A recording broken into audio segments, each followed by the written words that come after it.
যোগেশগঞ্জ হসপিটালে চিকিৎসা পরিষেবা লাঠি উঠেছে ডাক্তার না থাকার কারণে। বসিরহাট মহকুমার হিঙ্গলগঞ্জ ব্লকের প্রত্যন্ত সুন্দরবন এলাকায় একটিমাত্র ব্লক হসপিটাল রয়েছে, তাতে আবার চিকিৎসা অনুন্নত। চিকিৎসক না থাকার কারণে সাধারণ মানুষরা পরিষেবা থেকে বঞ্চিত হচ্ছে। সপ্তাহে 7 দিনের মধ্যেই 5 দিন এই হসপিটালে পরিষেবা পায় সাধারণ মানুষ। বাকি 2 দিন কোনো মানুষ যদি সমস্যায় পড়ে তা কোনোভাবেই চিকিৎসা পায় না তারা, কারণ ডাক্তারের অভাবেই এই সমস্যা। ডাক্তারবাবুরা বলছেন দীর্ঘদিন থেকে ডাক্তাররা একাধিক জায়গায় জানিয়েছেন, তাও কোনো সুরাহা হওয়া মেলেনি। আরেকদিকে হসপিটালের চাঙড় ভেঙতে শুরু করেছে, তাতে চিকিৎসা পরিষেবা সাধারণ মানুষকে দিতে অসুবিধার সম্মুখীন হচ্ছে ডাক্তারবাবুরা। কবে এই সুরাহা মিলবে এই আশায় দিন গুনছেন সুন্দরবনের মানুষ। কোনো মানুষ যদি রাতে অসুস্থ হয়ে পড়ে, ডাক্তারবাবুরা না থাকার কারণে 10 থেকে 15 কিলোমিটার দূরে চিকিৎসা করতে যেতে হচ্ছে। তাতে সাধারণ মানুষের সমস্যা তৈরি হয়েছে। সাধারণ মানুষের দাবি করে এই পিতালে ডাক্তার থেকে পরিষেবার সচ্ছল হবে, এমনটাই বলছে সাধারণ মানুষ। বলার কিছু নেই তো, এখানে রোগী আইলে কোনো পরিষেবা পায় না, বলে ডাক্তার নেই। কি বলে তারা? বলে যে ওখানে যারা নার্স তারা থাকে আর কি, এখানে কোনো ডাক্তারই থাকে না। কোথায় এটা? এটা যোগেশগঞ্জ হসপিটাল। আপনারা কি চাইছেন? আমরা চাইছি ডাক্তার চাই আমরা।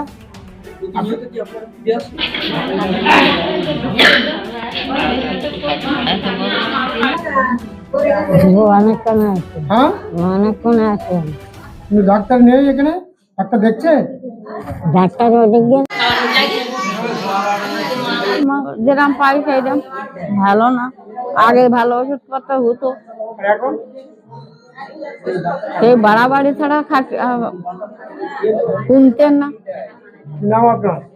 আমার নাম প্রভাবতী মন্ডল।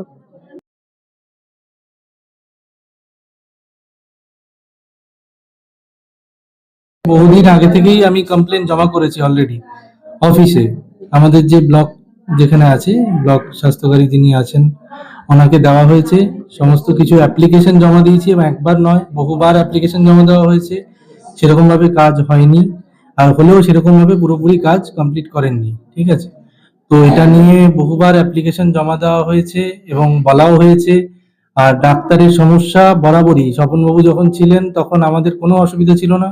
স্বপনবাবু আমি মোটামুটি অ্যাডজাস্ট করে ডিউটি করতাম। স্বপনবাবু মারা যাওয়ার পর থেকে আমি টোটালি একা। আর একজন ডাক্তারকে এখানে দেওয়া হয়েছে, সেই ডাক্তার 2 দিন করে ডিউটি করেন, বাকি পুরোটাই চাপ আমার উপর পড়ে।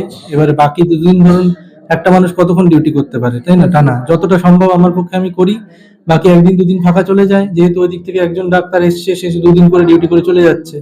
তো এটা নিয়েও বলা হয়েছে, বিএমওই সাহেবকে বলা হয়েছে, সিএমওই সাহেবকে জানানো হয়েছে। ওনারা বলছেন এই মুহূর্তে ডাক্তার যেহেতু নেই, যেহেতু সরকার কোনো রিক্রুটমেন্ট সেভাবে করছে না এবং সেটা 4 বছরের বেশি হয়ে গেছে, তো স্বাভাবিক, তো সেখানে ঘাটতি থাকবেই। তো সেই জন্য আরো সমস্যাটা বেড়েছে এখানে। ঠিক আছে, ওই পার থেকেও কিছু ডাক্তারবাবু বেরিয়ে গেছেন পিজি করতে, সেক্ষেত্রে এখন সেখানেও ডেফিসিয়েন্সি রয়েছে। এবার সেটা ওনারা ওখানে যেভাবে চালাচ্ছে ব্লকটাকে। আর বাকি হসপিটালের অবস্থা এটাই যে এখানে ডাক্তার থাকে না। 2 দিন আর এদিকে 3 দিন, 5 দিন কোনো রকমে ম্যানেজ করা হচ্ছে, বাকি 1-2 দিন ফাঁকা চলে যায়। সেটাই সমস্যা এখন লোকের।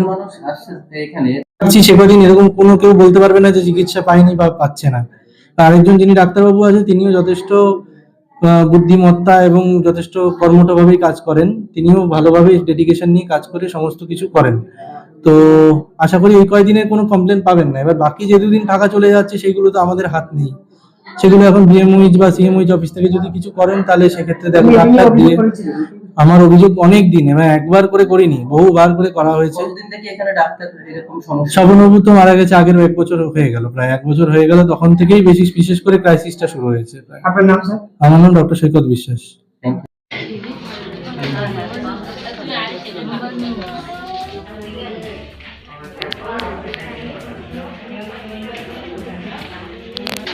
লিখে দেখছে ভর্তি নিচ্ছে না?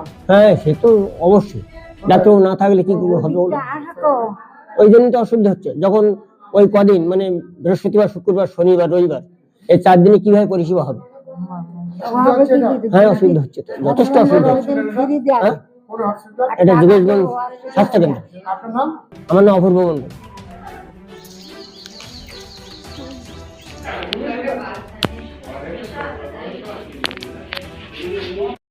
বাঁকুড়া ত্রিমোহনী মাঠের কাছে সিটি কম্পিউটার সেন্টার ক্লাস 1 থেকে গ্রাজুয়েশন পর্যন্ত special school course, certificate, diploma, PG, advance course, অভিজ্ঞ শিক্ষক মন্ডলীর হাতে কলমে প্রশিক্ষণ, ভর্তি চলছে।